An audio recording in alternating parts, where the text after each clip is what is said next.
Welcome to Who's Wrong. If you're into messy stories, blurred morals, and moments that make you stop and ask, wait, who's actually wrong here? You're in the right place. Hit subscribe and turn on the notification bell so you never miss the next story. Now let's get into it. I banned my dad from seeing my baby after what he told me. Am I the jerk? So this just happened, and I'm still shaking. I don't even know where to start.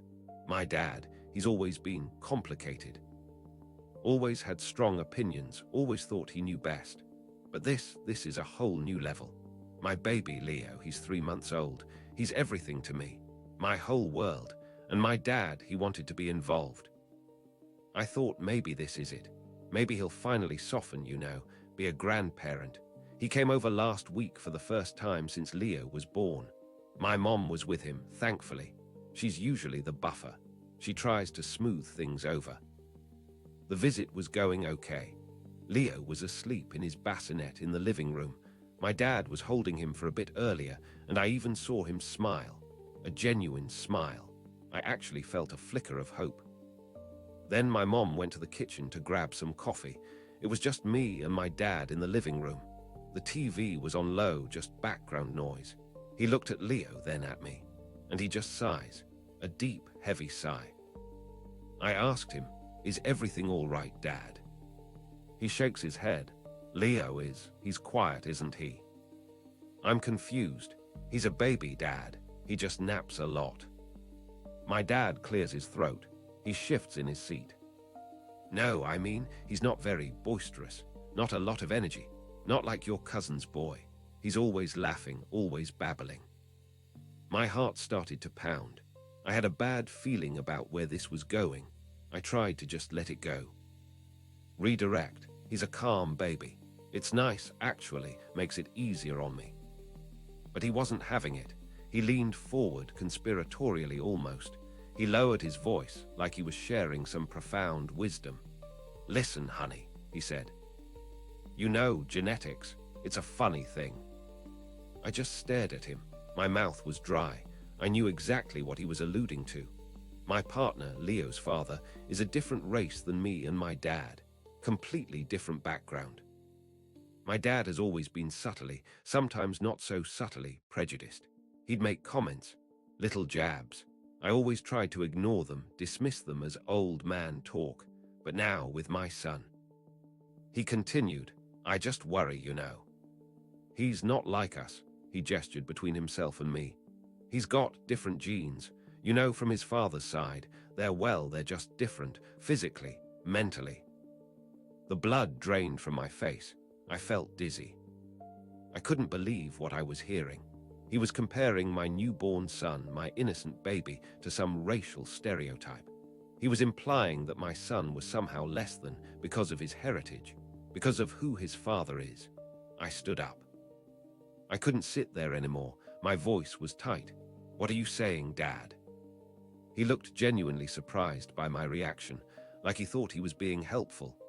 I'm just saying, dear, you might want to encourage him more, To be more like us, to fit in. It'll be harder for him otherwise, with his background. That was it. That was the line.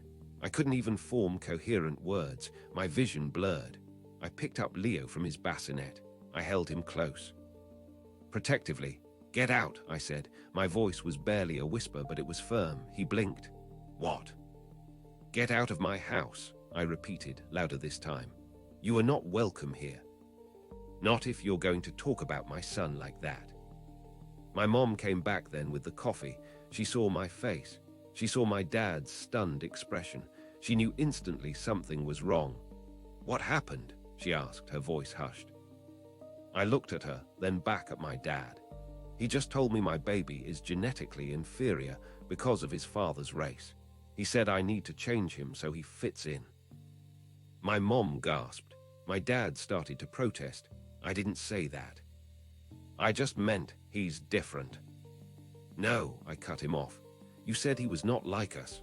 You implied he was less. You came into my home and you judged my child based on his heritage. My child, Dad. I pointed to the door. You need to leave, and you're not allowed to see Leo again. Not until you understand that he is perfect exactly as he is, and that you love him for him, not for who you wish he was. He stood there, mouth agape. My mom tried to intervene, to calm me down. He didn't mean it like that, honey. But I wasn't having it. My anger was an inferno. Yes, he did, Mom. He always means it, and I am done tolerating it. This is my son. My dad finally started to slowly walk towards the door. My mom followed him, throwing me an apologetic glance over her shoulder. The door closed. Silence. Just me and Leo. He was still sleeping soundly, completely oblivious to the venom that had been spewed in his presence.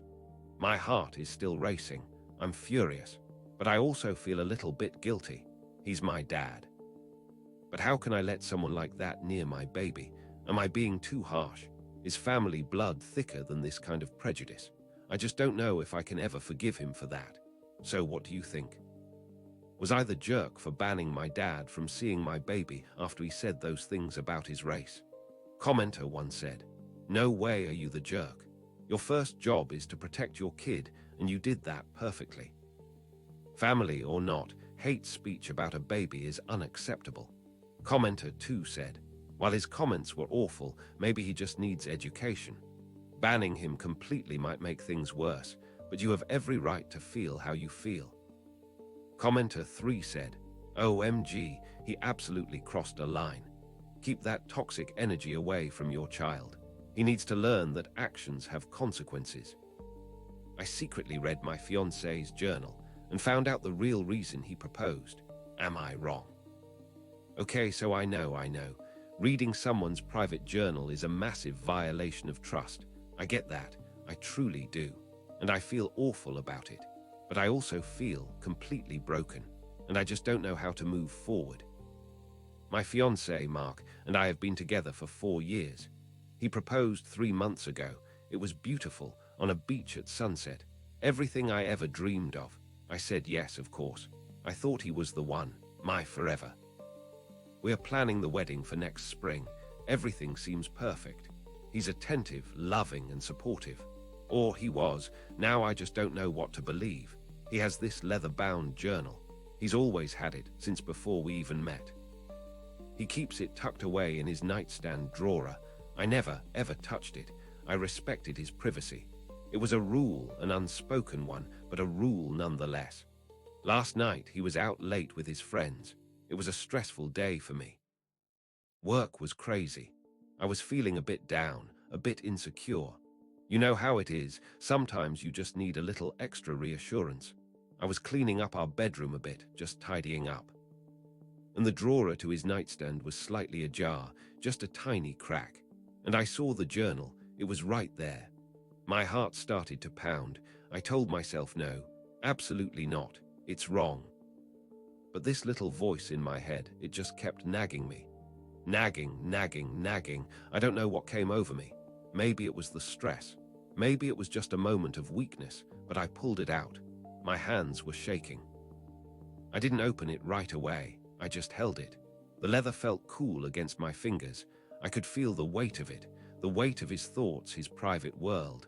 And then I opened it, just to a random page. I told myself I'd just glance at one, just one line, to satisfy curiosity, and then I'd put it back. But my eyes landed on a date. It was 2 weeks before he proposed. My breath hitched. I started to read. It wasn't a very long entry. It was about me, about us, and it tore me apart. He wrote about a conversation he had with his mother. Apparently, she had been pressuring him hard. About getting married, about settling down, about giving her grandchildren, and not just any pressure. It sounded almost like an ultimatum. He wrote that his mom had told him she was tired of waiting, and that if he didn't propose to someone stable and reliable soon, she would cut off the financial support for his business venture. His business venture. The one he's been pouring his heart and soul into. The one he talks about constantly. The one he's always saying is just on the cusp of making it big. The one his mom has been investing in heavily. And then he wrote plain as day that he knew I was a good, safe choice.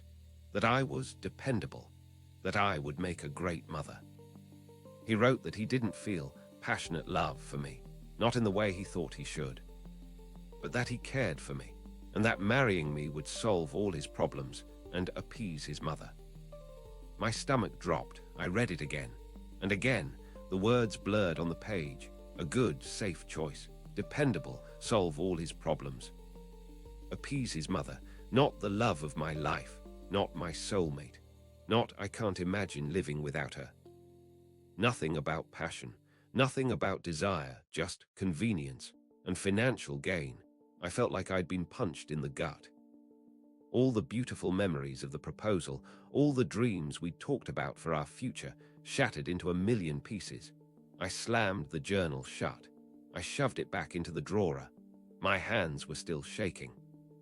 But now it wasn't from weakness. It was from a cold, bitter anger. He came home an hour later, cheerful, oblivious. He kissed me, asked about my day. I just mumbled something about being tired and went to bed. I lay awake all night, staring at the ceiling. The words from his journal replayed in my mind like a broken record. I know I shouldn't have read it. I know I betrayed his trust.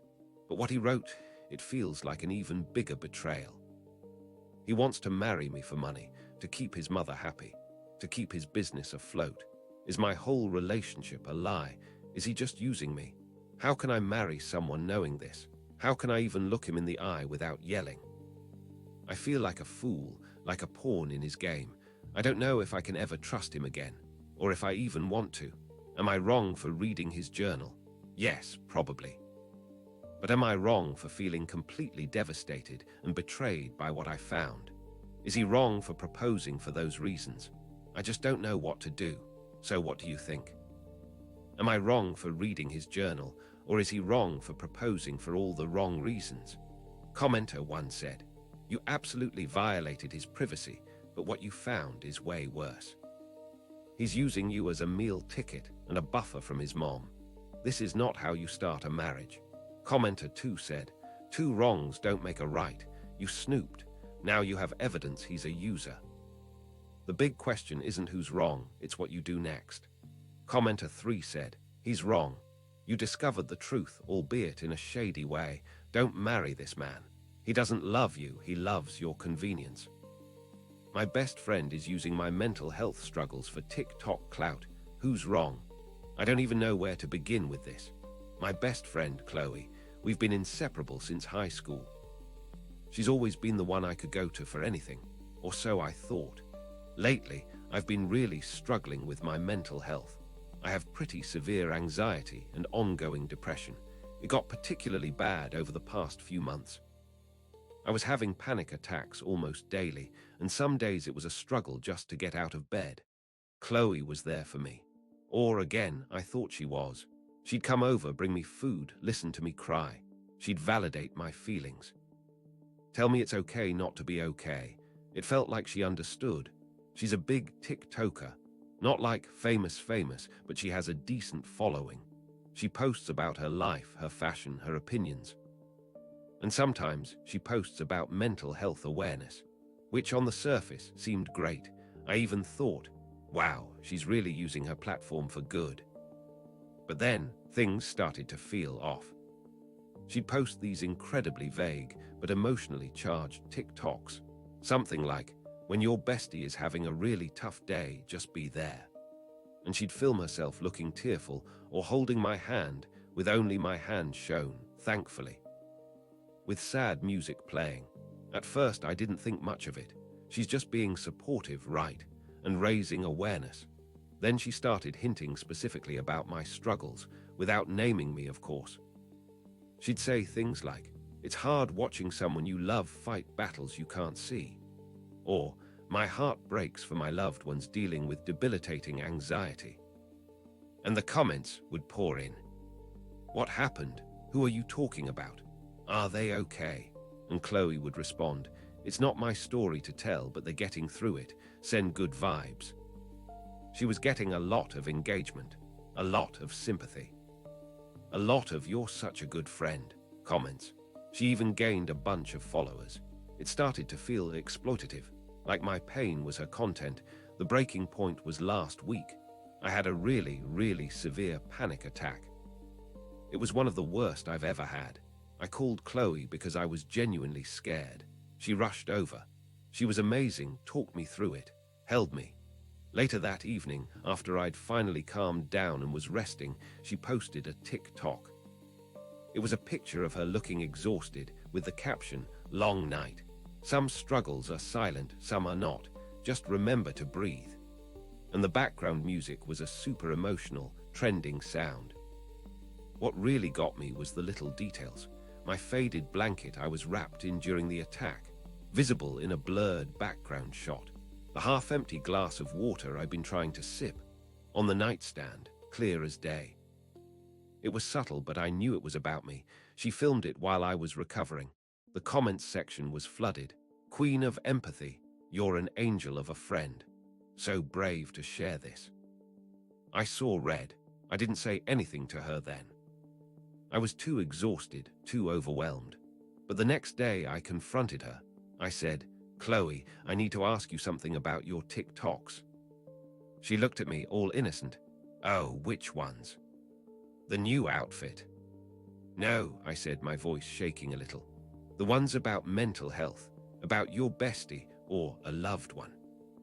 She got a little defensive. "What about them? I'm just trying to destigmatize it, you know. Use my platform for good." "Are they about me?" I asked straight up. She hesitated. "Well, sometimes. I mean, you're going through a lot, and it's important to talk about it." "But you're talking about my experience," I said, "without my permission. And you're getting clicks and followers from it. It feels like you're using my pain for clout." She scoffed. "Clout? Are you serious? I'm just trying to be a supportive friend and raise awareness. It's not about clout. It's about helping people feel less alone." "But it feels like you're capitalizing on my vulnerability," I insisted.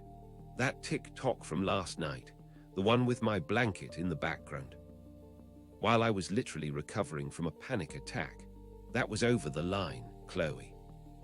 She got really angry then. "You're being ungrateful. I've been there for you. I've dropped everything, and this is the thanks I get. You think I'm some kind of bloodsucker. I'm trying to help you and others." We ended up in a huge fight. She said I was selfish and misinterpreting her intentions. I said she was disrespectful and using me. We haven't spoken since. I feel awful. Is she right? Am I being ungrateful? Is she genuinely trying to help and I'm just too sensitive right now? Or is she really exploiting me? It's blurring the lines between support and content. I just need to know who's in the wrong here. So what do you think? My best friend is using my mental health struggles for TikTok clout. Who's wrong? Commenter 1 said, "She is absolutely in the wrong. Your mental health is not content for her. This is a massive breach of trust, no matter what her intentions are." Commenter 2 said, "While her intentions might be partially good, the execution is selfish. Exploiting your vulnerability for views is a big no. Boundaries, Chloe." Commenter 3 said, "It's a complicated gray area. If she's not naming you, maybe it's generally good for awareness. But the way she filmed you recovering was definitely shady.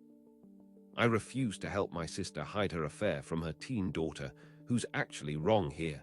This one is really messing with me. It's about my sister, Sarah. She's my older sister by 5 years, and we've always been close, like really close. She's been like a second mother to me sometimes. But this is testing everything. Sarah has been married to Tom for 15 years. They have a daughter, Lily, who's 16. Lily is a sweet kid, maybe a little quiet, but really smart. She adores her dad. Tom is a good guy, honestly. He works hard, he's a devoted father, he's never given anyone a reason to think anything bad about him. And Sarah, well, Sarah has been having an affair for 6 months now. With her co-worker, Mark. I found out about it accidentally. I went to her house unannounced a few months ago, trying to surprise her with lunch. And there was a man in her house who was definitely not Tom, and it was clearly more than just a friend. She tried to play it off badly, but I'm not stupid. When I confronted her, she broke down, cried, begged me not to tell anyone, especially not Tom and definitely not Lily. She swore it was a mistake, that she was going to end it, that she was just going through a tough time with Tom. I was disgusted, honestly, but she's my sister. So I said I wouldn't say anything, but I also told her she needed to fix it, end the affair, talk to Tom, do something. Months passed, and the affair didn't end. I saw texts on her phone once when she showed me a picture. Flirty, definitely not co-worker level. He was still very much in the picture, and she was still meeting him. Then last week, she asked me for a huge favor, a really big one. Tom was out of town for a business trip for a whole week. And Sarah wanted to bring Mark, her co-worker turned lover, to the house. Not just for a quick meet, but to basically spend a few days there. Like he was going to stay overnight. The problem, Lily was home. And she was going to be home for most of those days after school. Sarah's brilliant plan was this. I, her wonderful sister, was to invite Lily to my place for a girls' sleepover for 2 consecutive nights. Just me and Lily. A special bonding experience. While Mark was staying at Sarah's house, I looked at her completely dumbfounded. "Are you serious right now?" I asked her. She looked at me, eyes pleading. "Please, just 2 nights. It'll be fun for Lily. And it'll give me some space. Some space to have her lover stay in her marital bed, while her daughter was conveniently out of the way, being placated by her auntie." That's what she meant. I felt sick to my stomach. "Sarah, I can't do that. I can't lie to Lily. And I can't participate in this deception. Imagine if Lily found out that I helped you lie to her, helped you hide her dad's replacement in her own home." She got defensive. "It's not lying, it's just a white lie. It's protecting her. She doesn't need to know about this. It would crush her." "No," I said firmly. "What would crush her is knowing her entire family conspired to keep this from her. Knowing her mom was having an affair, and her aunt helped cover it up." She started yelling then. "You're supposed to be my sister. You're supposed to support me. I thought you had my back." "Having your back isn't enabling you to hurt your daughter," I shot back. "This isn't fair to Lily, and it's not fair to me to ask me to be part of it." She called me judgmental, self-righteous. She accused me of not understanding her situation. She said I was ruining her life by not helping her, by not letting her have these few days of happiness. I told her, "Your happiness shouldn't come at the expense of your daughter's trust, or my conscience." She hung up on me. We haven't spoken since, and now I'm racked with guilt. Is she right? Am I letting her down as a sister? Should I have just helped her out for the sake of family peace? But then I think about Lily's face, her trusting eyes, and I just can't. I truly cannot. But now she's furious with me. She's given me the cold shoulder. What's going to happen to our family? So what do you think? I refuse to help my sister hide her affair from her teen daughter, who's actually wrong here. Commenter 1 said, "You are absolutely not wrong. Helping her lie to her daughter would make you complicit. Protecting the child's emotional well-being is more important than covering for an unfaithful spouse." Commenter 2 said, "Your sister is wrong here, 100%. Don't put yourself in a position to be the bad guy later. Your integrity isn't worth her affair." Commenter 3 said, "It's a tough spot. On one hand, you want to support family. On the other, facilitating an affair under her kid's nose is a moral line. You made the right call for Lily." I reported my neighbor's perfect marriage to CPS after what I heard through the wall. Am I wrong? This is a doozy. I still feel a knot in my stomach just thinking about it. I'm honestly questioning everything, and I just need some outside perspective. I live in an apartment building. Thin walls, you know the drill. My neighbors, the Millers, live next door. They always seem like the perfect family. Picture perfect, almost. Always smiling, always polite. 2 kids, a boy 6 and a girl 8. They always look immaculate, always well behaved. The mom, Brenda, is a stay-at-home mom, always baking cookies, doing crafts with the kids. The dad, Greg, is a corporate type, always in a suit, seems very calm. Everyone in the building always talked about how amazing they were. How they had it all together. But I always had a weird feeling, just a gut instinct. Too perfect, maybe. Sometimes I'd hear things, not loud but tense, shouting but hushed, like arguing but trying to keep it from the kids. I usually tried to ignore it. It's an apartment, people argue, but something happened this past weekend that just broke me. And I did something I never thought I'd do. It was Saturday afternoon. I was home alone, reading. My window was open a crack, and their window, which is directly adjacent to mine, was also slightly open. It was quiet, too quiet. Then I heard it, clear as day. It started with a choked sob. The little girl, I think. Or maybe the boy. It was hard to tell. Then Brenda's voice, low and absolutely laced with venom. "Why are you crying? Stop it right now. You're making a mess of yourself." You know what happens when you make a mess. The sob turned into a whimper, then Greg's voice, a little louder, but still with that controlled, cold anger. "We talked about this. You are doing this on purpose. You know how important presentation is. Do you want to embarrass us?" More whimpering. Then I heard a distinct thwack sound, a sharp, undeniable smack, and a gasp followed by another muffled cry. My blood ran cold. I froze. I was practically holding my breath. Brenda's voice again, icy. "I told you to stop crying. You need to be strong. You need to be perfect. For mommy and daddy. Do I make myself clear?" Another thwack, maybe two. It sounded like a hand hitting flesh. And the crying escalated, quickly suppressed like the child was trying not to make noise, but failing. It was heartbreaking. My hands were shaking. I listened for a few more minutes. I heard the distinct sound of a child being dragged, kind of like scuffling feet. And then a door slam. And then silence. Utter, chilling silence. I sat there, paralyzed. My heart was pounding so hard I thought it would burst out of my chest. I couldn't believe what I had just heard. The perfect family. The perfect children. Was this what was going on behind closed doors? I kept trying to rationalize it. Maybe it was just a spank. Maybe they deserved it. Maybe I misunderstood. But the tone, the absolute lack of warmth, the threat, and the deliberate suppression of the crying, it was terrifying. I couldn't shake it. All night I tossed and turned. Every time I heard a muffled sound from their apartment, I flinched. I kept picturing those kids, those perfect, quiet, well-behaved kids. The next morning, Sunday, I woke up, and I just knew I couldn't ignore it. I couldn't pretend I hadn't heard what I heard, so I did it. I called Child Protective Services. I gave them my name, my address, and theirs. I told them exactly what I heard, the dates, the times. I told them about my gut feeling too, about the too perfect vibe. They took down all the information. They said they would investigate. That was yesterday. Today, I saw Brenda in the hallway. She smiled at me, that same perfect, serene smile. "Good morning. Lovely day for it, isn't it?" I just nodded, mumbled a morning back, and rushed into my apartment. My stomach was churning. What have I done? What if I misinterpreted it? What if it wasn't as bad as I thought? What if I've just completely ruined this family's life, based on a few sounds through a thin wall?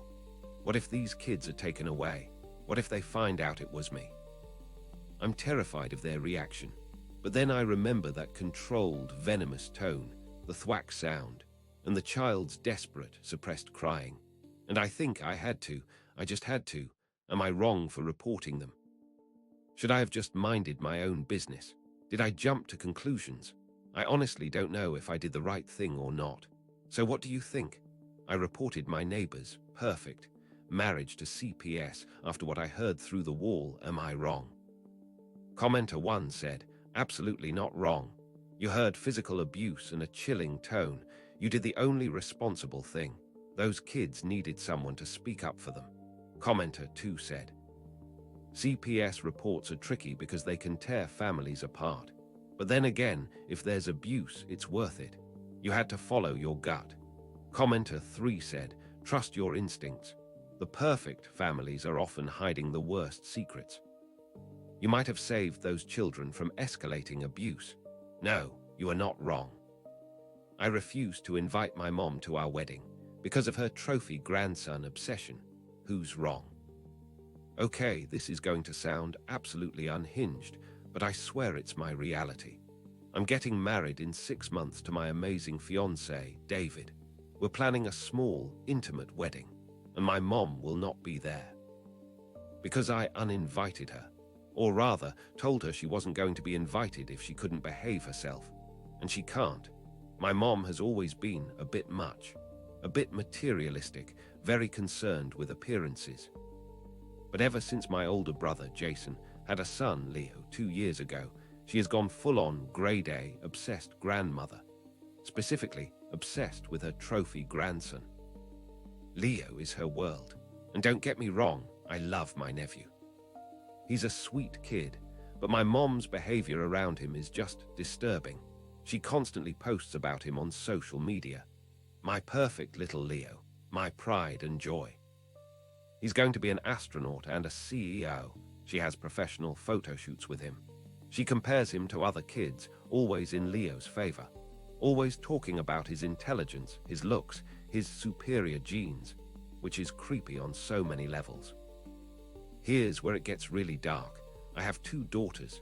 Sarah is 4 and Emily is 2. Their father, my ex, passed away a few years ago. My mom is their grandmother too, obviously, but you wouldn't know it. She rarely posts about my girls. When she does, it's usually in the background of a picture with Leo, or a very generic, "my grandkids" caption while Leo gets a paragraph. She completely ignores them when Leo is around. She'll literally be playing with Leo, and Sarah will come up to her, wanting a hug, and my mom will just pat her head dismissively and go back to Leo. Emily, my 2-year-old, barely knows her grandmother because my mom just isn't interested in her. She's told me to my face that boys are just different, you know, they carry on the family name. Leo is going to be so brilliant. The girls are just, well, they'll be pretty wives, won't they? I've confronted her about it so many times. Every single time it devolves into a fight. She says I'm too sensitive. She says I'm jealous of Leo, that it's just natural to favor a grandson. I told her flat out, "Mom, you are being incredibly neglectful of your granddaughters. You're making them feel less than. You're making me feel hurt, and it needs to stop." She just rolls her eyes. "Oh, don't be so dramatic. They're too young to notice, and when they're older, they'll understand about family lines." The breaking point for the wedding came last month. David and I were having dinner with my mom to discuss wedding plans. I wanted to talk about who would walk me down the aisle, the traditional stuff. Instead, my mom spent the entire dinner talking about Leo. How he'd be the most adorable ring bearer ever. How he'd steal the show.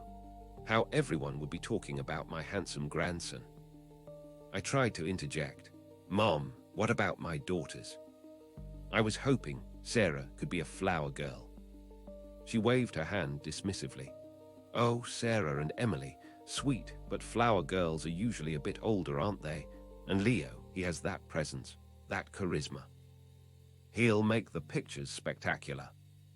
And then she said it, the line that made me snap. "You know, dear, your wedding is a great opportunity to show off Leo. Introduce him to David's family properly. He's our shining star." That was it. My wedding, my day, reduced to a stage for her trophy grandson. I put down my fork. Calmly but firmly, I said, "Mom, if you cannot treat my daughters with the same love and respect you show Leo, if you cannot stop comparing them, and if you cannot make my wedding day about David and me and all of our children, then you are not welcome at the wedding." She gaped at me. David just sat there wide-eyed. "Are you serious?" she shrieked. "Your own mother, not at your wedding, because of that little jealousy of yours." "No," I said, "because of your blatant favoritism and the emotional damage you're causing. This is my boundary. You cross it, you're out." She stormed out of the restaurant, shouting about how ungrateful I was. She hasn't spoken to me since, except to tell my brother that I'm a horrible daughter and ruining her life. Now I feel awful. It's my mom, But also, my daughters deserve better than a grandmother who sees them as second class. And my wedding deserves to be about me and David. Am I being too harsh? Should I just bite my tongue and invite her, knowing she'll probably find a way to make it about Leo? Or am I right to stand my ground on this? So what do you think?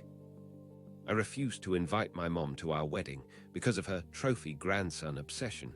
Who's wrong? Commenter 1 said, "Your mom is incredibly wrong. Favoritism like that is damaging to all the kids involved. You are setting a healthy boundary for yourself and your daughters." Commenter 2 said, "Absolutely in the right. Your wedding is not a promotional event for her favorite grandchild. Her behavior is toxic and you're protecting your peace." Commenter 3 said, "It's sad she's missing her daughter's wedding, but her treatment of your girls is unacceptable. Sometimes tough love is necessary to wake people up." I refused to invite my mom to our wedding because of her trophy grandson obsession. Who's wrong? Okay, this is going to sound absolutely unhinged, but I swear it's my reality. I'm getting married in 6 months to my amazing fiancé, David. We're planning a small, intimate wedding, and my mom will not be there. Because I uninvited her, or rather, told her she wasn't going to be invited if she couldn't behave herself.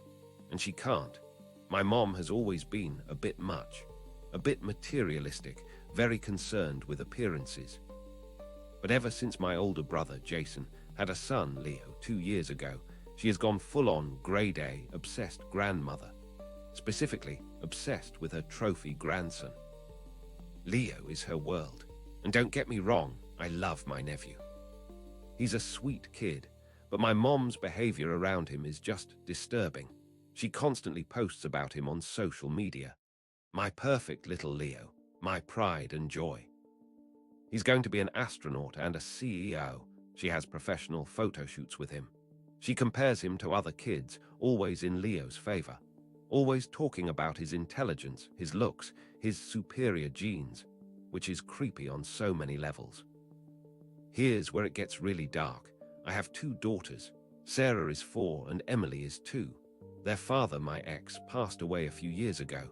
My mom is their grandmother too, obviously, but you wouldn't know it. She rarely posts about my girls.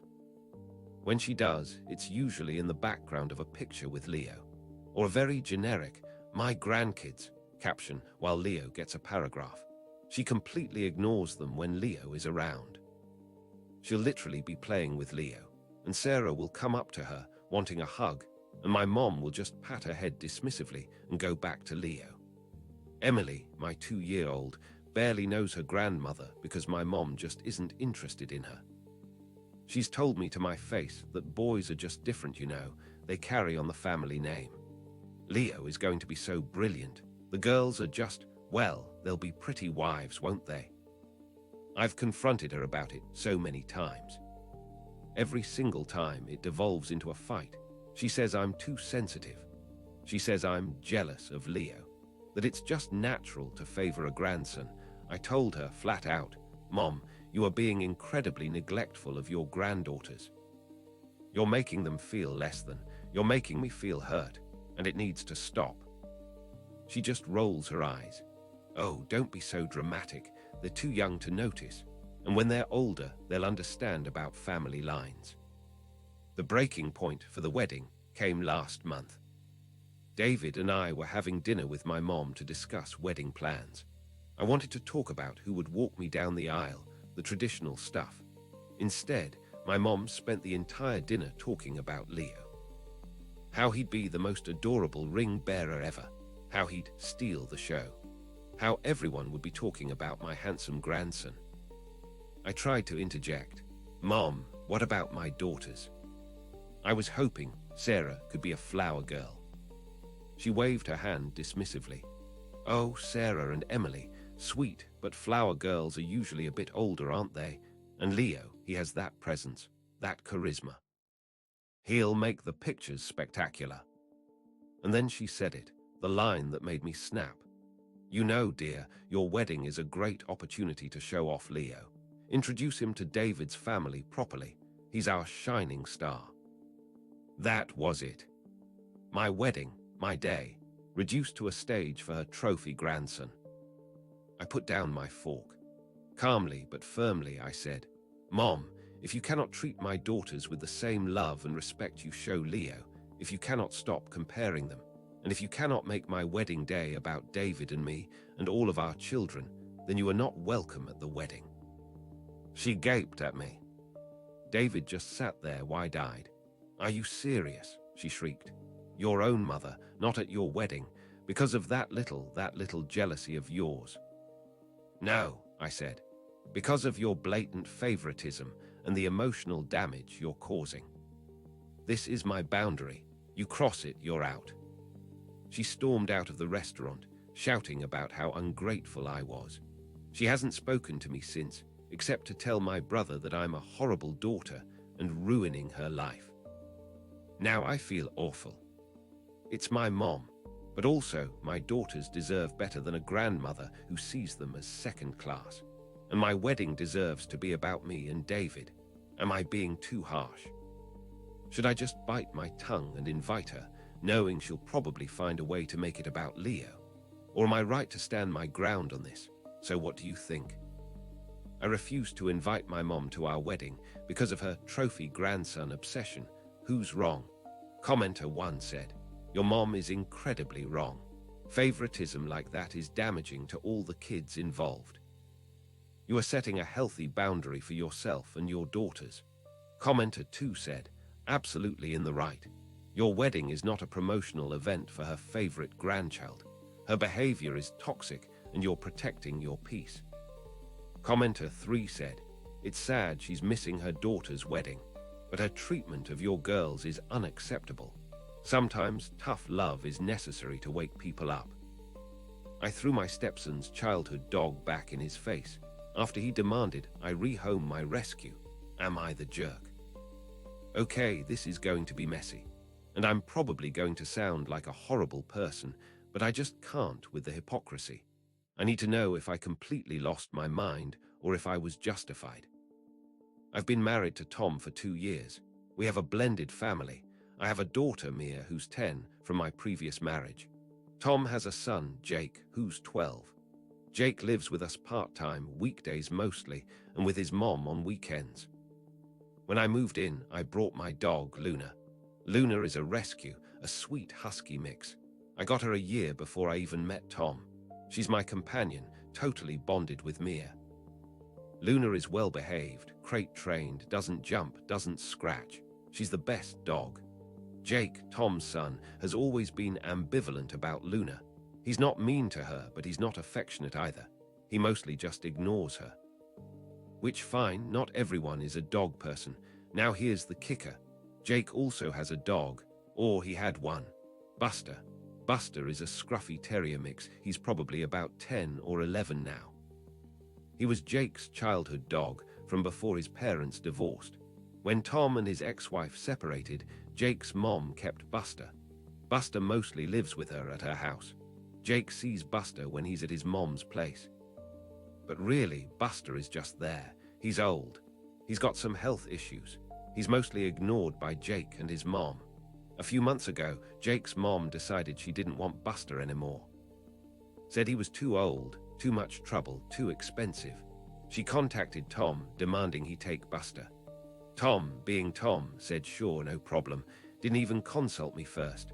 So Buster moves into our house. Now I love animals, I really do, but Buster was a lot. He wasn't house-trained very well despite his age. He'd have accidents inside. He barked constantly.